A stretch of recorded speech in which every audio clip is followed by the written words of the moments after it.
Journey into the Past.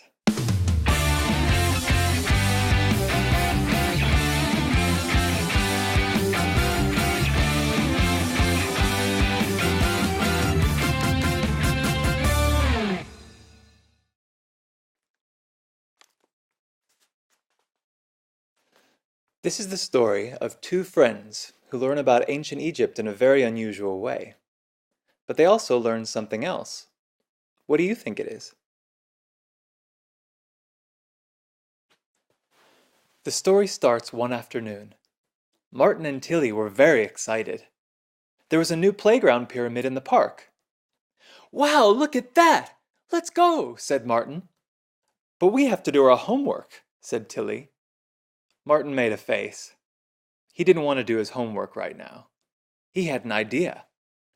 "We can play ancient Egyptians to help us with our Egypt project." "Okay, but not for too long," said Tilly. In the park, there was a huge pyramid. The pyramid was painted with hieroglyphics. Martin and Tilly climbed in. Inside, there was a boy painting a picture on the wall. "Hello, I'm Amun," said the boy. "I'm Tilly, and this is Martin." "What are you doing?" asked Tilly. "I'm painting the pyramid," said Amun. "My pictures show you how the Egyptians lived. Let's find out more about ancient Egypt." Martin and Tilly looked at the pictures on the wall. The pictures looked very real. "Wow! These paintings are beautiful," said Martin. "It's like a story." "Yes, look at this picture," said Amun, pointing to the wall. "Ancient Egyptians lived beside the Nile River.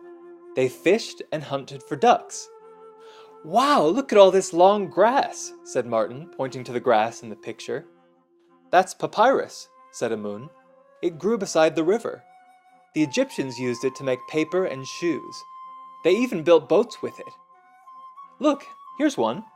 Jump in. Watch out for crocodiles." Martin and Tilly climbed into the boat with Amun. The boat floated down the river. Up ahead there was a big building. "What's that?" asked Tilly. "That's a temple," said Amun.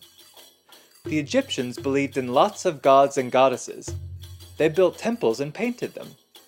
They painted pictures and wrote stories about the gods on the walls. "Like the pictures you painted?" asked Martin. "That's right," said Amun. "I'm learning to be a scribe." Scribes wrote stories and kept records. "That's how we know about ancient Egypt," said Martin, looking around him in amazement. The ancient Egyptians were very smart, he thought. Amun gave Tilly a roll of papyrus. She rolled it up carefully to keep the picture safe. The boat stopped beside a pyramid. "I want to write down this story so I can remember it," said Martin as they stepped out of the boat. Suddenly, there was a noise in the long grass. Amun looked around and shouted, "Look out! Crocodile! Run!" Martin and Tilly ran into the pyramid. Suddenly, they were back at the playground. "Wow, that was cool," said Martin. "That crocodile almost got me," said Tilly, laughing nervously. "It's lucky that Amun escaped in the boat." "Yes," said Tilly. "Let's go home and finish our project." But when they got home, both the children were very tired. "I'm going to lie down for a while, and then I'll do my project," Martin said to himself as he lay on his bed.